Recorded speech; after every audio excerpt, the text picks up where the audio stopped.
Hello and welcome back to Comparison World Facts. Today we will compare the Mauryan Empire, the Mughal Empire, the Maratha Empire, and of course, India's country chronology. So keep watching closely. We've got everything and anything you need to know about these empires coming right up. First off, what were all of these empires? Firstly, the Mauryan Empire was a large empire in ancient India.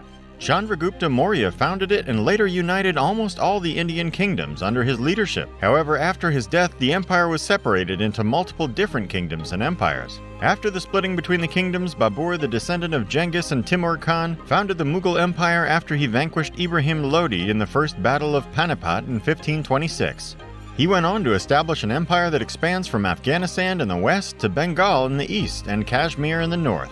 Next up, the Maratha Empire was one of the largest empires in ancient India, created in 1674. It was founded by a man named Shivaji, who united almost all the Indian kingdoms under his leadership. After his death, the empire fragmented into different kingdoms and empires. The Maratha Empire was created by Shivaji, who built it up from a tiny principality to an empire covering most of modern-day Maharashtra, Karnataka, and the northern part of Goa. The kingdom was ruled by many great Maratha kings like Shivaji and Sambhaji. Shivaji was the founder of the Shivaji dynasty. He was a right-wing Hindu warrior who led the resistance against the Muslim rulers of the time.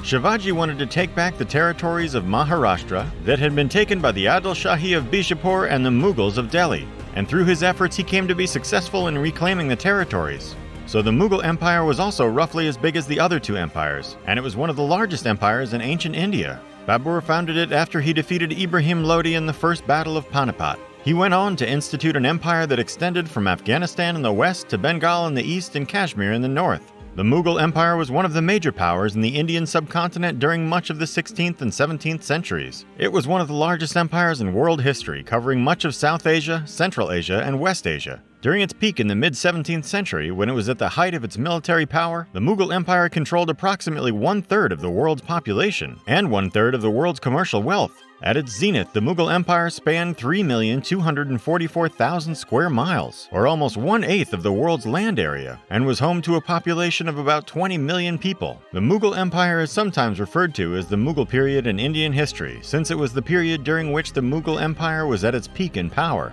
Are you interested in learning more about ancient Indian empires and their history? Be sure to stick around and find out all the answers to your curiosity, and to possibly learn more than what you'd expect. Up next, the Mauryan Empire and its history. The Mauryan Empire in ancient India was one of the most powerful empires of its time, and it was the first to unite nearly all of the Indian subcontinent. It became a political power in ancient India under Chandragupta Maurya and flourished after Ashoka's rule. It is estimated to have controlled about 4.4 million kilometers squared, 1.7 million square miles of territory. Stretching from the Hindu Kush Mountains in Afghanistan to Bengal and Assam in the east to Gujarat in the west. The empire controlled most of its vast amount of territory between 323 and 185 BC. The Mauryan Empire was established in 321 BC by Chandragupta Maurya, who overthrew the Nanda dynasty. The empire was ruled by a succession of monarchs from the Mauryan dynasty, which ended with Ashoka's death in 232 BC. The kingdom was marked by a strong centralized power, a well-organized bureaucracy, and significant cultural and scientific achievements. Under Ashoka's rule, Buddhism flourished, spreading outside India to other parts of Asia. This period is part of the Iron Age in Indian history. In the 1st century BC, the Mauryan dynasty became subject to de-urbanization, leading to the loss of population and economic power. Coming up, the Mughal Empire and its history. The Mughal Empire was quite robust in the Indian subcontinent from the early 16th to the early 18th centuries. Between the 16th and 19th centuries, the Mughal Empire controlled much of South Asia. The empire stretched from the west northern Afghanistan and Kashmir in the north to the eastern highlands of present-day Assam and Bangladesh and the Deccan Plateau uplands in southern India. The relative peace enjoyed by the empire during much of the 17th century was a factor in India's economic expansion. The growing European presence in the Indian Ocean and its increased demand for Indian raw and finished products resulted in even greater wealth of the Mughal courts.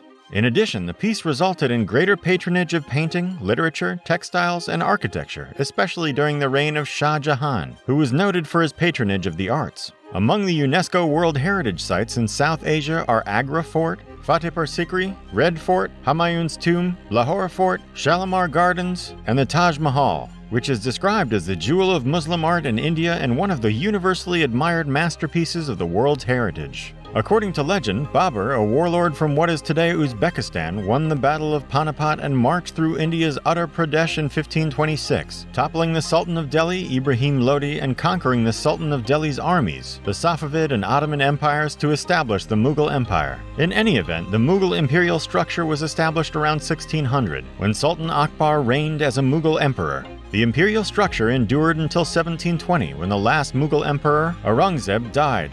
The empire, which had grown to its greatest size, was then reduced to the area surrounding Old Delhi by 1760, after which the British Raj abolished the kingdom. The Mughal Empire was built and maintained by military conquest, but it did not suppress the cultures and peoples it governed.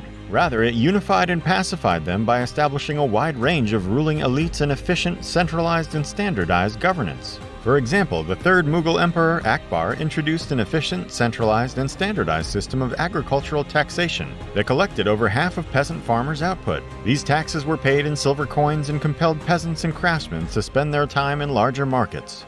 The empire's relative peace facilitated an economic expansion in India during the 17th century. The European presence in the Indian Ocean and the increased demand for Indian raw and finished goods created even more wealth in the Mughal courts. As a result, the Mughal elite pursued painting, literary forms, textiles, and architecture, particularly during the reign of Shah Jahan, to enhance their prestige.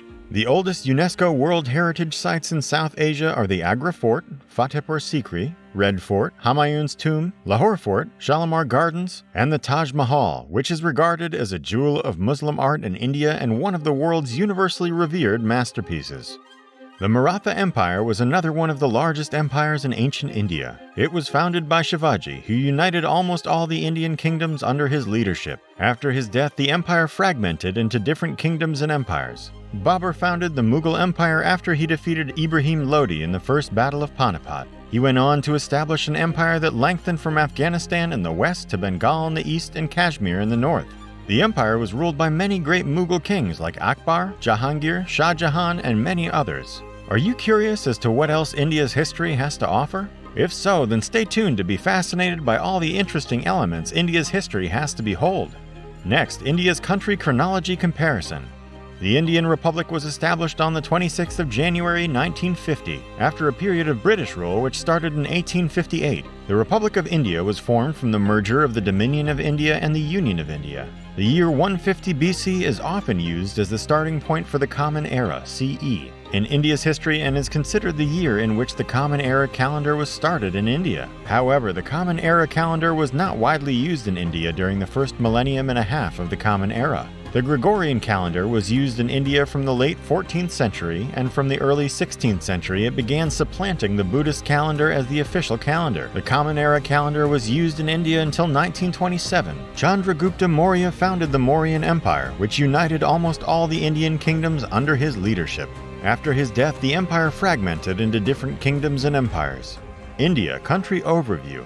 The Indian subcontinent includes two land masses separated by the Indian Ocean. The Indian Peninsula in the west and the Greater Himalayas in the east. Covering almost two-thirds of the Earth's land surface area, the region is one of the world's most biodiverse regions. The subcontinent is home to 1.2 billion people, mostly Hindus, Muslims, Sikhs, and Christian. The country was known for being very poor, but in India from the 2000s onwards, millions of people were lifted out of poverty. Between 2011 and 2015 alone, more than 90 million people were lifted out of poverty. Meanwhile, the northern parts of the country are dominated by a tropical climate, which is a mixture of wet and dry tropical weather. Along the coast, there are wet tropical areas. The majority of the country has a tropical climate, in which wet and dry tropical conditions can be found across the interior. Along the western coast, humid tropical conditions prevail. Did you know that India once had to become independent just like America, France, and many other countries? Stick around to find out how and why they chose to depart from their former colony. Why did India become independent in 1947? How did India shake off centuries of British colonial rule? And why, after so many years, did Britain finally agree to leave India? The 1947 Indian Independence Act created Pakistan and gave India independence, marking the end of the British Raj. Many people felt glad when India could finally run its own country after centuries of colonialism and exploitation. The British initially used long-standing rivalries to divide and rule India, knowing that this would cause instability. However, as they grew stronger and more exploitative, former rival states began to unite against British rule. The 1857 mutiny forced the East India Company to be disbanded and the Raj to be established. Nationalism continued to simmer below the surface. Assassination plots, bombings, and attempts to incite rebellion and violence were not uncommon. In 1905, Lord Curzon, the Viceroy of India at the time, announced that Bengal would be divided from the rest of India. This announcement united nationalist forces across India and provoked widespread outrage. The divide and rule strategy and complete disregard for public opinion radicalized many, particularly in Bengal. As a result, the authorities reversed their decision within 6 years. Nationalist leaders began to agitate for independence once more after the significant Indian contribution to the British effort during the First World War, arguing their contributions had proved that India was quite capable of self-government. The INC was involved in 2 significant battles against British rule. The Indian National Congress, INC, was founded in 1885 to advance the political participation of Indians and create a civic and political platform. In the first 20 years of its existence, the party remained as a whole united in favor of greater political independence in the Raj. From the turn of the century onward, Congress began to support the growing Home Rule movements in India, and later on, independence. Mahatma Gandhi's party grew in popularity by eliminating religious and ethnic divisions, caste distinctions, and poverty. In the first election held in India in 1937, the INC won the majority of votes, and many hoped this would be the beginning of a real change and Congress's popular support would help force the British to grant India more independence. However, the onset of war in 1939 halted any progression. So far, India has done quite a bit, but not everything has been tried. Are you wondering what else India had to do in order to gain independence? Well, then you don't want to miss what we have next. Gandhi and the Quit India movement were another reason. British-educated Indian lawyer Mahatma Gandhi led an anti-colonial nationalist movement. Gandhi championed nonviolent resistance to imperial rule and became the Indian National Congress president. Gandhi strongly opposed Indian soldiers signing up to fight for the British in World War II, believing that it was wrong for them to be asked to fight for freedom against fascism when India itself did not have independence.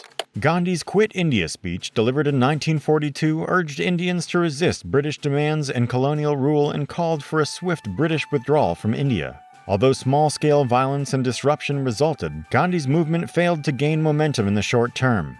After being imprisoned for 2 years, Gandhi joined with several other leaders to lead a rebellion against the British. The political climate had changed somewhat by the time he was released. The British leaders realized that Indian nationalism and widespread discontent were in opposition, making it difficult to govern India in the long term. The Second World War was an event that involved the participation of many countries and resulted in the deaths of millions of people. The costly and time-consuming Second World War made it clear that ruling India was not a simple task. 6 years of war helped prompt the British departure from India. Internal conflict and shortages made it clear to the British that ruling India was difficult. The new Labour government was conscious that ruling India was becoming increasingly difficult as they lacked majority support on the ground and sufficient finance to maintain control indefinitely. They worried that preserving British India and the new country of India would be difficult, and decided to partition the nation on religious lines. Creating the new state of Pakistan for Muslims and Hindus were expected to remain in India. Partition, often called the event, resulted in the displacement of millions of people and resulted in religious violence and refugees. As a result, India gained independence, but at a high price. All of these factors played a part in the independence India wanted in order to become the country itself, which is now composed of 28 states and 7 union territories, along with Delhi as the capital. India, as of 2022, holds a staggering 1.38 billion people, which makes it the second most populated country. We'll get more into the population a little later in this video.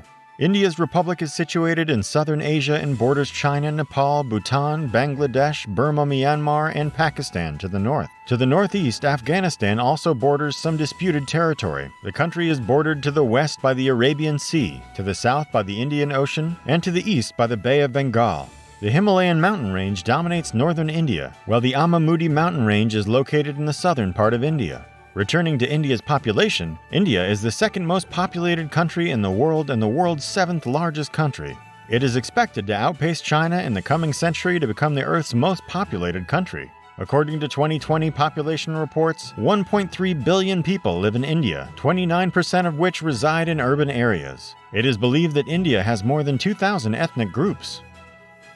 And there you have it, everything you needed to know about the Mauryan Empire, the Mughal Empire, the Maratha Empire, and of course, India's chronology comparison. What did you learn from this video? Comment your thoughts down below. Also, don't forget to like the video and subscribe. We don't want you to miss out on more content just like this.